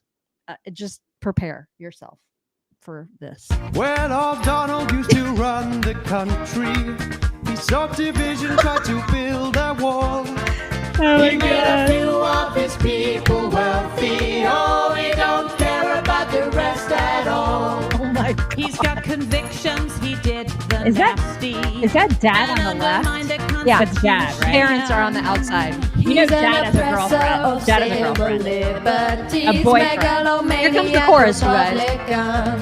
Oh, give me hope, Kamala. Hope, Kamala. Give me Calypso? hope. What kind of music is this? I can't. What kind of music? They're like the pronoun partridge family. What? Seriously, like what? What kind of music is that? Really? Is it like calypso? Because that's oh my God. cultural appropriation. If it's calypso music, they're not allowed to do that. Especially Whatever like, that was should not be allowed. Super white. And that the youngest girl, if you saw the youngest girl, like that was next to the mom. That's the only one that I have hope for because I actually watched a lot more of that yesterday than I should have. And I was watching her face, and I feel like she's like, I'm going to escape from my captors soon. I feel like I got hope for her. I feel like she's going to get out of there. Oh, that was bad. People do this with their and families. they're not even from here. Like, shut up. Yeah, worry like about your own freaking government. In the UK, like you guys are crumbling before we do. You're going to crumble way before we do. So maybe worry about your own country. Right? That's exactly right. Bruce Springsteen apparently needs just as much attention as Liz Cheney because he decided that people really need to know who he is supporting in this election. Hi, I'm Bruce Springsteen.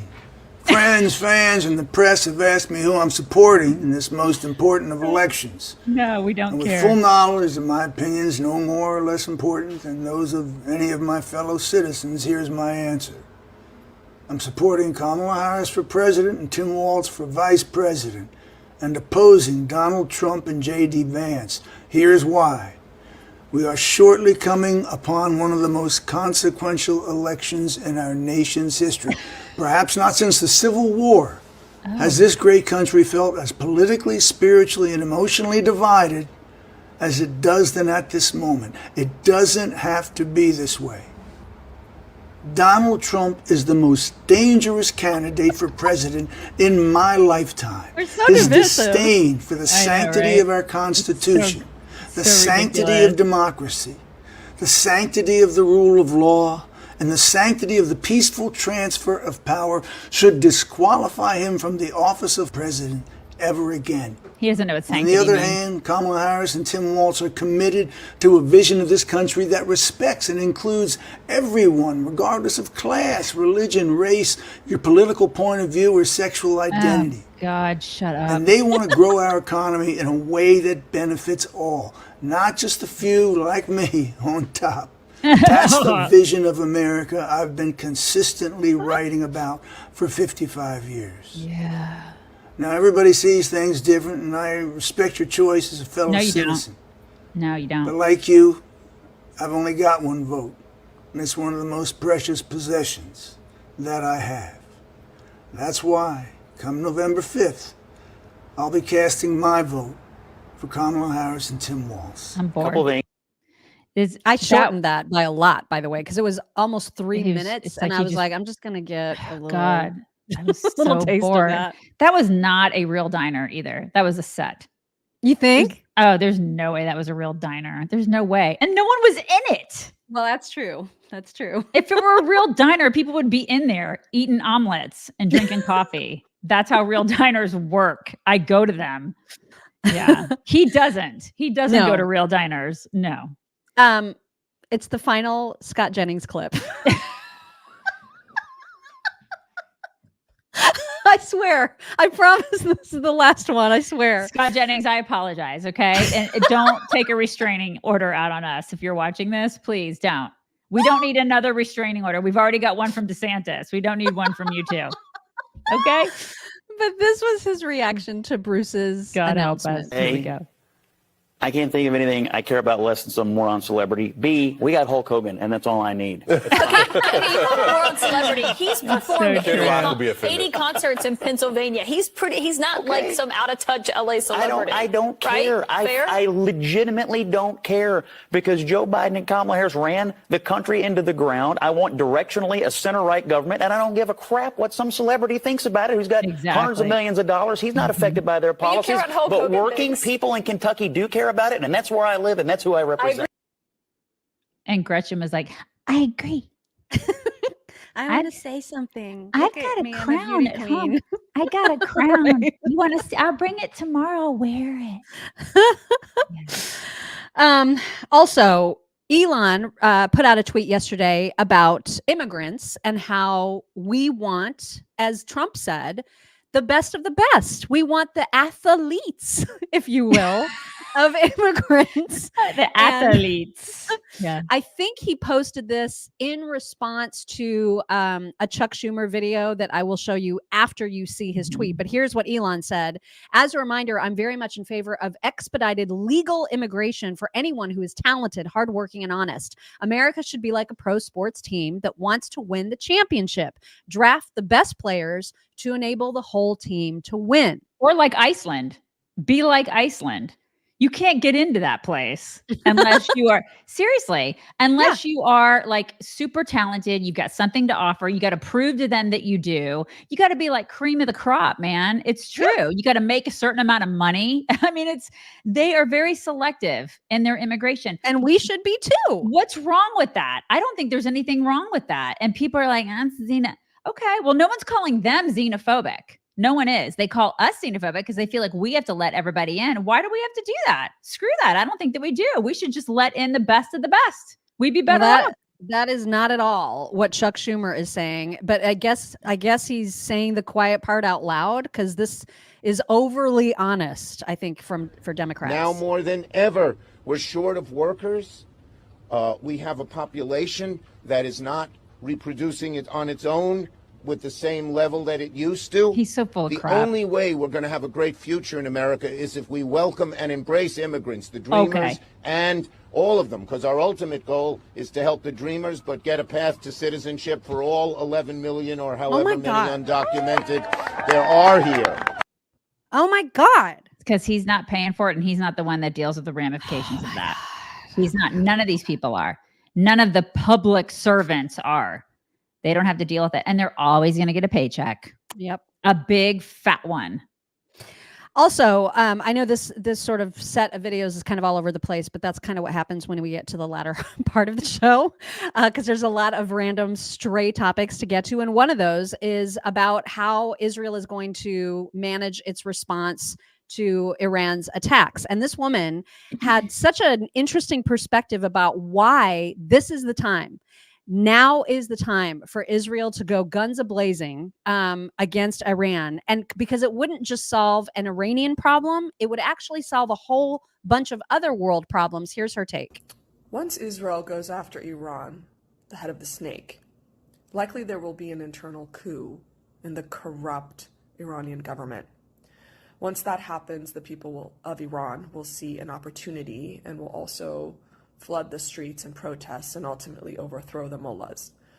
Not only will this allow for economic prosperity of Iran and lack of terrorism or funding of terrorism in the Middle East, leading to amazing prosperity and economic opportunity in the Middle East, this will also impact Russia and China.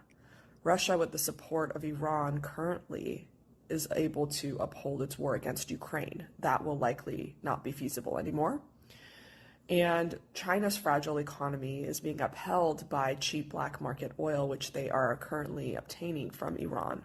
Once that stops, China's going to be hurt as well. So now you have to ask yourself, why would Biden say Israel shouldn't strike Iran? It's a great question. Why would Biden not want to resolve the Ukraine issue the China issue and help its ally Israel and stop the war in the Oh, Middle really East. great questions. Really great questions. Yeah. Money, money, money. It's all about the money. Yeah. I'm assuming, so is she an Israeli woman? Because they're all so gorgeous. I know. I'm not sure. I don't actually know anything about her. It's ridiculous. Like Yeah. her gorgiosity. Yeah.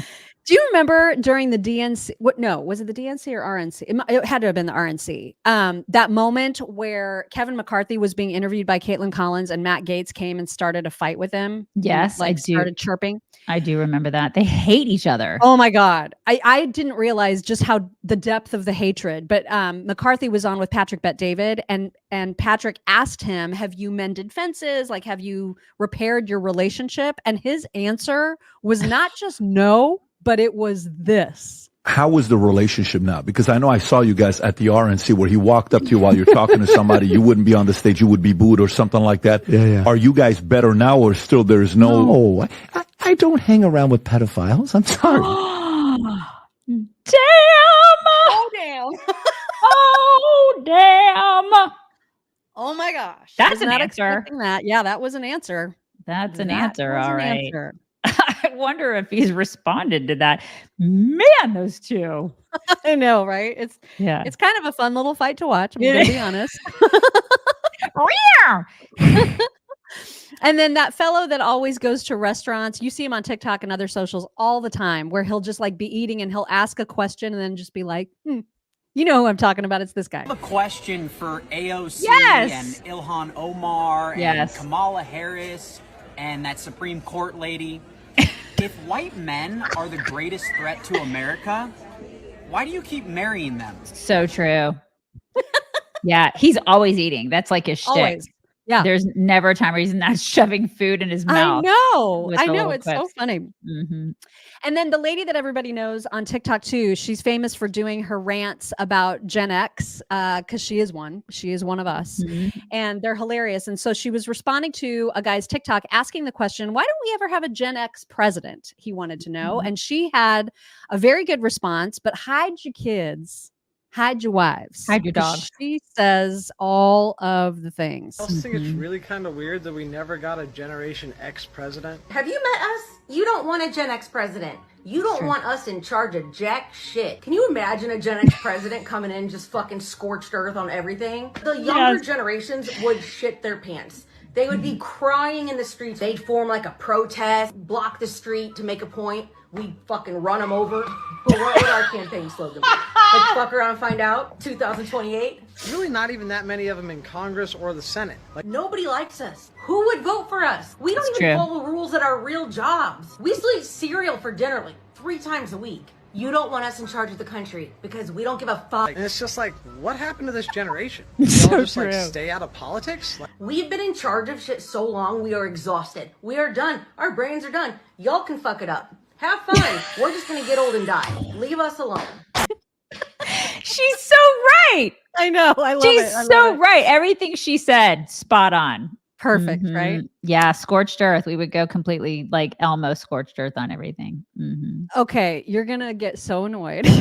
Why? But It's not been my such a fault. roller coaster today. This is not my fault. I mean, it is my fault. But I want you to know, and I am not making this up, that we have one of our devoted Rumble Pit, our Ball Pit crew moderators said I have to share this today With me? with Because of everybody. me? Oh, with everybody. With everybody. And I could not be more delighted to share it, but you Okay. are going to roll all the eyes. Oh, All of okay. them. All right. You guys, Robbie Williams. Oh, God. Robbie Williams has a new movie coming out, and it is his biopic. It's his life story. I am losing my mind. There was with already excitement about it. There already was a biopic on him, and it was horrible. You made me No, you're watch thinking it. No, that was awful. That was just a documentary. It was terrible. It was This is an awful. actual movie, like full on theatrical release. I didn't know about it. So I'm so grateful to our moderator over on Rumble who said, you have to show this tomorrow. Like, this is a huge deal. So this is just a little bit of the trailer. I don't know why he's going to, well, I do know why, and you'll hear why too. they're not going to show his face in the movie because he's going to be a monkey. What are you even saying to me? I don't even understand. I'm just going to let this explain. I'm Robbie Williams. You may not know me, but that's not your fault. You soon will. I'm here with the director and writer of my new movie, Better Man, the incredible Mr. Michael Gracie. So, the monkey, what gives? I asked you if you were an animal, how would you see yourself? In your own words, you would refer to being dragged up on stage to perform like a monkey. I immediately thought, portraying you not as we see you, but as how you see yourself. It immediately clicked in a way that I was like, with your voice and that monkey, I am going to see you and relate to you in a way that is going to be more engaging than yet another musical biopic. My name is Robbie Williams, and for the next 2 hours, your ass is mine!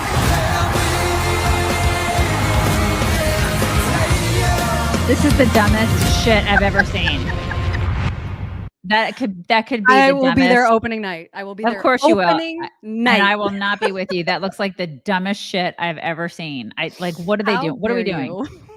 What are we doing? The guy has lost his mind. He did so many drugs and he did so many women and men that he has completely, his mind is decayed at this point. So excited. So excited. Yeah, this is okay. The difference between the two of us, you guys, right. In case you were wondering. I sent the trailer to my husband too. I texted it to him. What did he say? Well, he immediately wrote back, "What the was that?" Right. I said, that is what we will be doing on opening night. Even if we have to go to Charleston or Savannah or wherever we have to go. Oh my God. We're going to be there opening night. He is going to, I hope you're going to drive and he will be drunk during that whole thing because I would have to be. That is nuts. I know. It's a little weird. I will admit it's a little weird. Okay. It's time for Schlong. And we talked about this yesterday, the fact that Melania's book is out and she talks about being pro-choice in it, which is a surprise. And then you know how she's been releasing, because we've shown some of her little book trailer promo videos, right, which have been great. Yeah, they've been great. She released another one of those, and she doesn't come right out and say specifically that it is a pro-abortion or pro-choice thing, but she's talking about, what does my body, my choice really mean? And she has said that in the context of doing the nude photos before. Right. So, you could take it a couple different ways. Naturally, the mainstream media is losing their minds over this. And so for Schlong today, we're going to play the video and then you're going to see some reaction. The first reaction being Anderson Cooper, who hadn't watched it before they played it live on his show.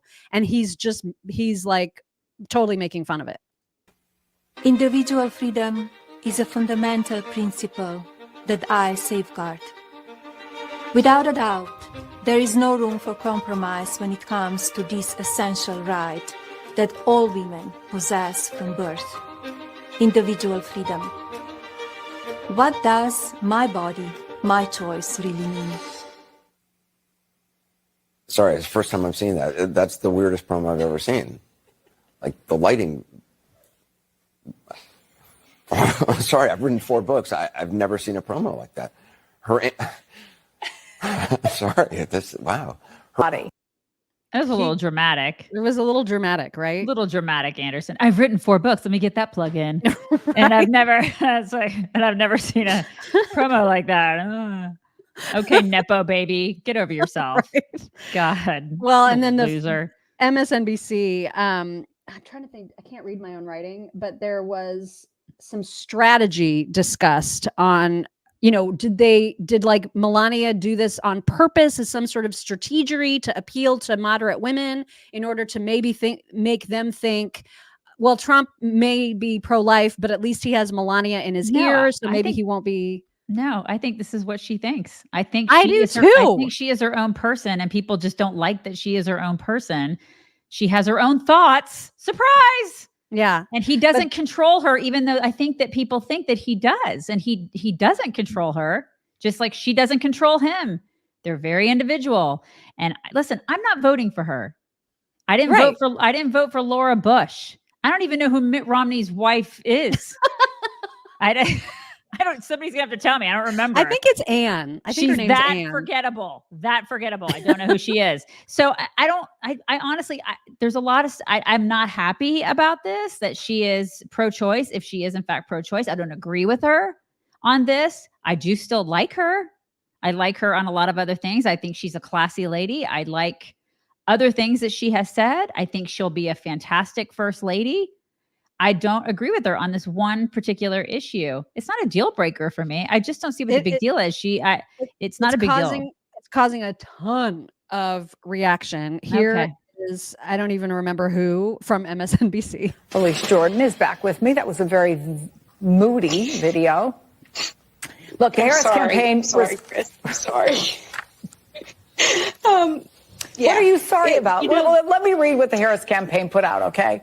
They say, sadly for the women across America, Mrs. Trump's husband firmly disagrees with her and is the reason that more than 1 in 3 American women live under a Trump abortion ban that threatens their health, their freedom, and their lives. God. Go ahead. I mean, let's get real here. Oh, it's October and Melania Trump finally emerges from her cocoon to become a women's rights advocate. Oh, vomit. It's a hot issue. She knows that her husband is pulling underwater. Her advisors, his advisors, are smart enough to know that it's good to muddy the field a little bit and act like, oh, he's not as draconian on it as voters perceive he is. This is just a joke, and give me a break. And this is very transparent, and no one believes that Melania Trump cares about anything but Melania Trump. I think she's wrong. So vicious. I know she is just completely vicious. She's allowed to have thoughts of her own. I just don't see, why is this such a big deal? I don't like everybody is talking about it, and the worst of the worst are the people that are talking about it. For example, Omarosa is still being asked to weigh in on things. Still a thing. Oh, they just found her. They had to dig her out. Where is she? Let's find her. Oh, I mean, of course, she's very, very anxious to have the attention. Mm-hmm. First of all, Laura, thank you so much for having me. But that commercial was just so bizarre. I mean, this is a woman who has been absent from the campaign trail with Donald Trump. I mean, she was there for the announcement. She made a little of an appearance at the convention. You are not going to convince me that this is not Melania Trump trying to impact the campaign in some way. I mean, women's bodies are on the ballot, and she's leveraging her position to push book sales. I'm not convinced that the two of them are not coordinating this particular effort. Oh, for crying out loud. Well, if they are coordinating, let's say they are, how does this benefit the Trump campaign if it shows some sort of an inconsistency between what he is saying he has done to overturn Roe v. Wade and her position? Well, Laura, we already know that abortion is a very huge issue for voters, and in fact may have cost the Republicans some seats during the midterms. We know that abortion could cost him the White House. And so by her coming out and saying that she supports a woman's choice, it may in some way, in their thinking only, benefit him by saying that he has someone in the corner that can pull him back from his most extreme positions. But I am here to tell you that Donald Trump listens to no one, not even Melania Trump. And so if that is their strategy, then I'm not certain that it is going to have any impact on those moderate voters that they're trying to appeal to. I mean, I will say, like, I don't agree with her on this issue. I don't agree with the fact that she is a Catholic and she has this stance. Because you know how I feel about Catholics who are like pro-abortion or whatever, or even pro-choice. Because I'm like, I feel like, because that's the kind of crap that makes me not Catholic. I'm just being honest. Because it's hypocritical. But then, you know, I look at everything that's happening here and all the outrage about it. And I'm like, is everybody just as outraged that Emhoff is like slapping women? They're not even talking about it. Nobody's talking about that. And then Melania comes out and just has thoughts of her own on a particular issue, and everybody's losing their minds. And they got to be so mean about it. Like there was another panel too on MSNBC where they were like, well, maybe she's appealing to women, sure, but she might also be appealing to the guys that looked at her in nudie magazines. And I'm just like, Well, just listen and try to make sense of this. Talking to those young men particularly, she may be talking just to their wives, but this is, she's in line with where most of the United States is and all the polling shows where the population is. She's just not particularly in line with where her husband's politics are. Well, she may have been speaking to those young men with her naked pictures when she did the nude photo shoots. What does that have to do with anything? I have no idea. No, this is how crazy Melania makes people. Like she makes people lose their minds. Yeah, because they're jealous of her. They just they hate that they're not her. And then they don't say a word about this other guy being a complete skeeve and like slapping the crap out of women and knocking up the nanny. What? That's okay, because we're redefining masculinity on that side of the aisle. What in the world? And then on our side of the aisle, it's like they want her to. They make fun of this woman because they think she's some sort of a robot. And then when she comes out and she has thoughts of her own, they can't handle that either. She's just her own person. And Trump said his response to her was, I have it. I have it in just a second, but I want to play Sunny Hostin first because she's also thinking that this is like calculated. They're all so like conspiracy theorizing about her having a thought. You know what I mean? It's just ridiculous. So now she's insisting, well, Melania doesn't like him. And that's why she's doing this. Tim. Yeah, well, yeah. Okay, so we can all agree on that. That's a given. I also think that she wants to take him out. Oh, my God. She does not want to be the first lady anymore. They agree with you. She doesn't want to be the first lady. She destroyed the Rose Garden. Who hates Christmas? Melania Trump hates Christmas. She doesn't want to decorate for Christmas. She doesn't want to have anything to do with him. She doesn't want to sleep in the same room with him. She can't tolerate him. Allegedly. And she does. Yeah, how do you know all this? Yeah, I don't know. You don't know all this. Allegedly. That's why I say allegedly. I mean, even they were like calling her out. It's so funny. Like even the other witches on that panel were like, "How do you know all this? Are you there? Are you friends with her? Because we know you're not." She's just making crap up. And the only opinion that really matters here is Trump's, and here is what he said. We spoke about it, and I said, you have to write what you believe. I'm not going to tell you what to do. You have to write what you believe. She's very beloved. People love our former First Lady, I can tell you that. But I said, you have to stick with your heart. I've said that to everybody. You have to go with your heart. There are some people that are very, very far right on the issue, meaning without exceptions. And then there are other people that view it a little bit differently.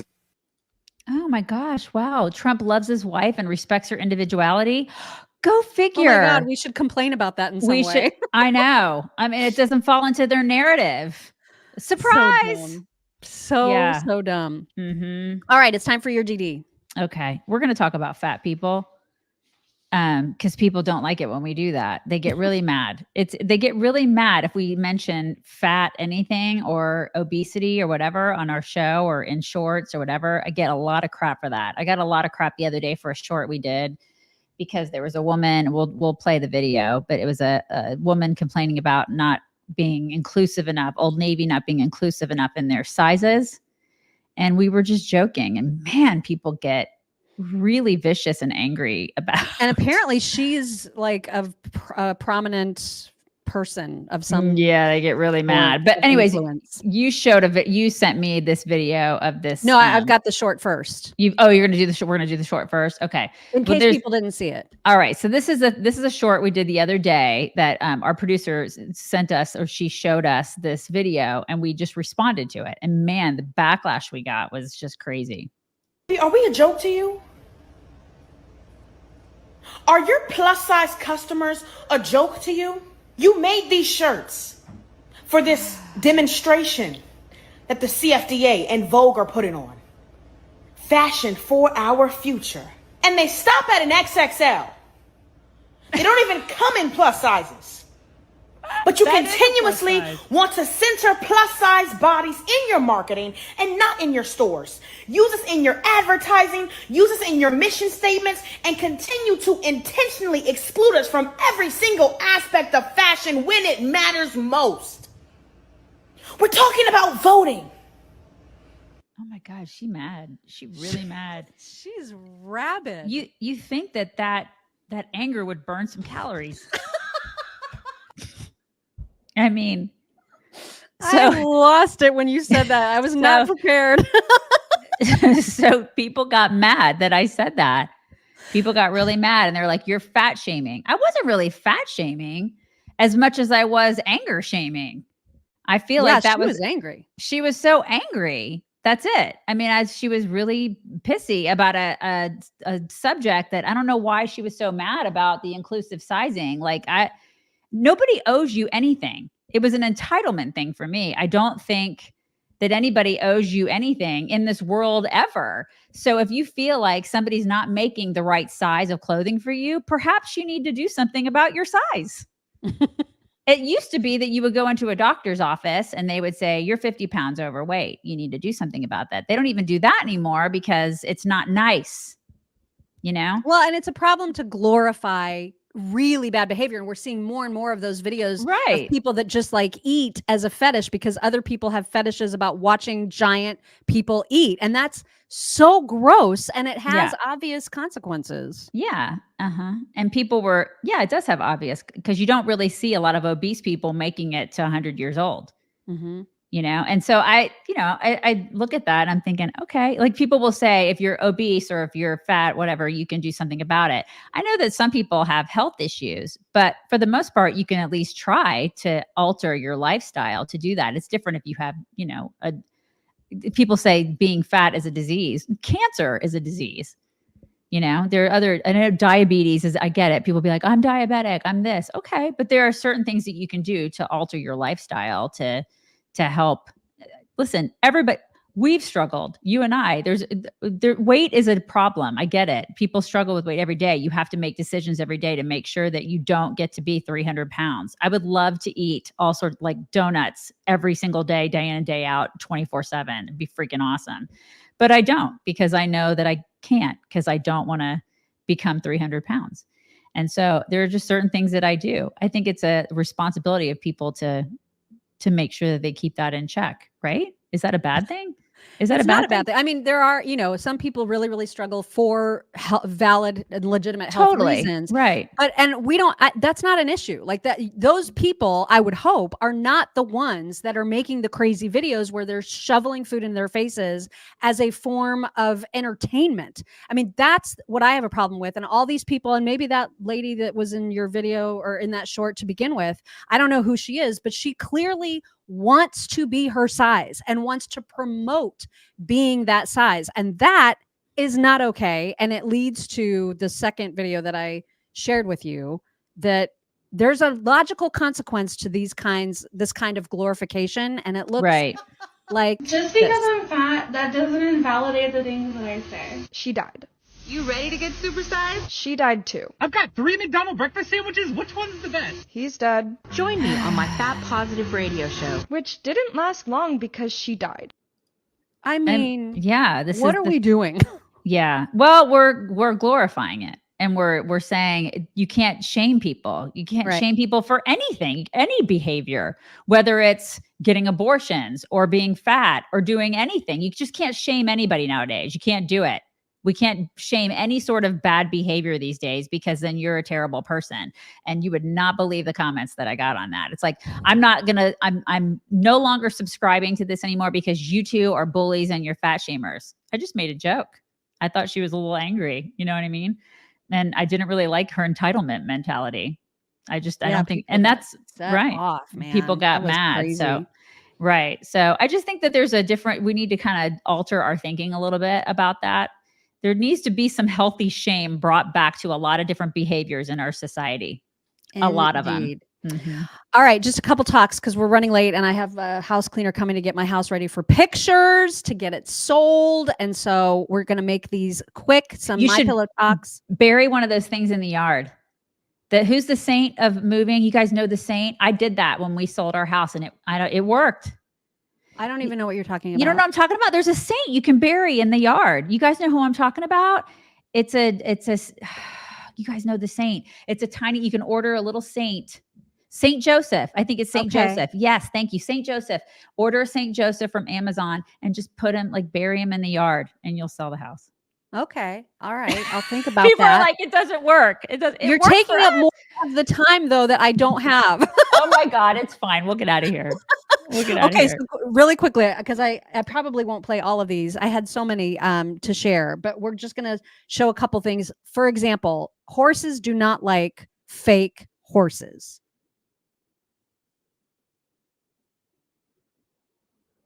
Is it stuffed? Is that Yeah. a stuffed one? Yeah. It's just mean. He's going to kick it. That's what you should do. I mean, just doesn't like it. I don't know. Yep. Fake horse. Yeah. Also, one of the most underrated, precious baby animals in the universe has got to be this. It's got to be giraffes. That's my like God. great. They remind me of Great Danes. So Baby giraffes are literally Great Danes. They're such an odd shape. I know. You know? They are so odd and like awkward and wonderful. They're so sweet. So precious.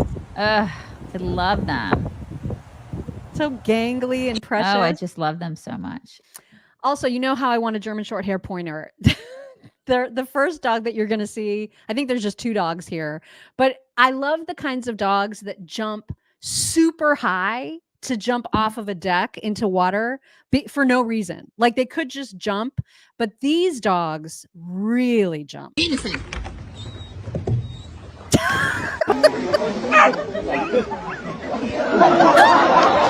That's so great. That's really Isn't great. that the It's funny when cutest? you see a dachshund do that. I know. You didn't think they could get that high. Steve, I should get a baby giraffe. I would totally get a baby giraffe if it would stay a baby. I know. They do get, they get tall. I don't know if you guys knew that about giraffes, Yeah, but they do. they do They're in kinda fact get big. tall. We've pet them. I don't know what would happen if a dog, I don't know what the consequences are of a dog eating eggs. I'm sure it's probably fine, but maybe not fine enough to eat this many. Did you just eat an entire carton of eggs? He didn't leave a mess either. Like that's pretty impressive. He licked that thing clean, man. I think he's all right. He's gonna be fine. Okay, we've got thank yous that I must get to, and then I'll show the rest of those talks on Monday because I've got to go. But Pam Parlow says Melania cannot say she's Catholic if she's pro-choice. I'll pray for her, but not a deal breaker for me either. Right. Karen Morisco says climate change. We're on the brink of World War III, and there are people dying from this catastrophe. I think you have your priorities a little more than screwed up. Vote for them. You're voting for the party of death. That's exactly right. Cindy O'Connell says, happy Friday. I love you chicks and wake up early every morning just to listen to you. That's so sweet. Thank you. Carrie Heath says, happy 14th birthday to my son, Colin, this weekend. He's listened to you guys since infancy and now helps me design your shirts. You're my favorite son, buddy. I love you. That is so cute. So sweet. SC Plot says, putting y'all in my pocket as I head to Charleston to spend my 56th birthday with my bestie, who is my Daisy. Thank you, ladies, for being a constant in my life 5 mornings a week, bringing not only the news, but also a big smile and tears of laughter. Have a great weekend. What a sweet message. That is so sweet. And then she also sent a picture of the sweetest yellow lab saying, almost forgot my testimonial. Coat Defense has saved my lab's paws from all of her grass allergies. No more licking. Love it. See? Casa Donata said, Mayorkas et al. Have done this deliberately. Those are Christians who have died and are dying. God bless them, and I pray justice will be done. Yep. Keep the prayers coming for those people. They need it. The Great Gatsby says, DeSantis is my gov, and I was blocked by Brian Stelter for fact-checking him. A beautiful angel got wings somewhere. Take the money. Gosh, I can't believe, what a jerk. I know, such a potato. Laura Kate Baker says, please, Liz wants the elites to maintain power at all costs. Yep. Puke. Karen Elliott says, FEMA's mission is now equity-based. Yeah. Curio23 says, I was driving out of NOLA the day of Katrina. There were hundreds of FEMA semis driving in, waiting for the city and state to ask for help. Connie Cannell says, morning, my friends in Ripon, is that how you say it? At the birthplace of the Republican Party with their Trump flags as she passed by. Prayers for my husband. He's having surgery today to reattach his retina on his 66th birthday. God bless him. Jody Patterson, thank you. She says, I had a legit panic attack with heart palpitations after seeing that video. Help. After seeing that video. Money for Americanas. I don't. No. After seeing that, I don't know. I'm sorry. I'm sorry. There's been a lot of heart palpitating videos today. Yeah. Harry Lawrence says, does anyone else wonder if this was the plan from the beginning? Democrats believe in climate change and they decided to use FEMA funds for immigration instead of preparing for hurricane season. Yeah. Yeah. Tennessee Ridge Runner 2 says, I'm a veteran in Missouri. Josh Hawley is my senator, and I just sent a terse message asking what the F is going on with FEMA. We are their bosses, and we need answers. Someone grow a set of balls. Thank you. Keep those going, you guys. Please. John Newbaum says, I always remember Reagan's 9 worst words. I'm from the government, and I'm here to help. Yep. Joe Scott says Kamala has the depth of a thimble. She's a corporate brochure on legs. Music playlists have more soul. And J6 choir director Liz Cheney is a straight neocon sea hag. You two entitled babes, on the other hand, rock. Enlightened, not entitled. Sorry. You two enlightened babes, on the other hand, rock. I was like, wait, entitled? What? Yeah, thank you. Robin Zecca says, I just did a deep dive. SSP for migrants is part of FEMA. Their budget would make you fall off of your chair. I know it's just it's not so okay. enraging. None of it's okay. Melissa Crespo, I'm in Western North Carolina, 1.5 hours from Asheville. We only lost power for a few days, but my neighbors to the west are hurting. It is so bad. $750 is despicable. It is. Thank you for talking about this. Love you, girls. It's obscene. Kelly Carpenter says Jennings is from Kentucky. Twang is real. Love y'all. It is a great twang. It's great. Douche Elliott says, go F yourself, Bruce Alturdi. I don't know who that is. Who's Bruce Alturdi? I don't know. Was there a Bruce that we talked about? I don't remember Bruce. I don't remember. Yeah, I don't either. Joseph Butler says, why does he force the voice? I don't think that's his real voice. Go Dogs. Who is forcing the voice? I don't know. I don't know. I don't either. Donna Boyd's, thank you for the super sticker. Football Jesus says, why do they call it Trump's abortion ban? Where did this come from? There is no ban. I know, right?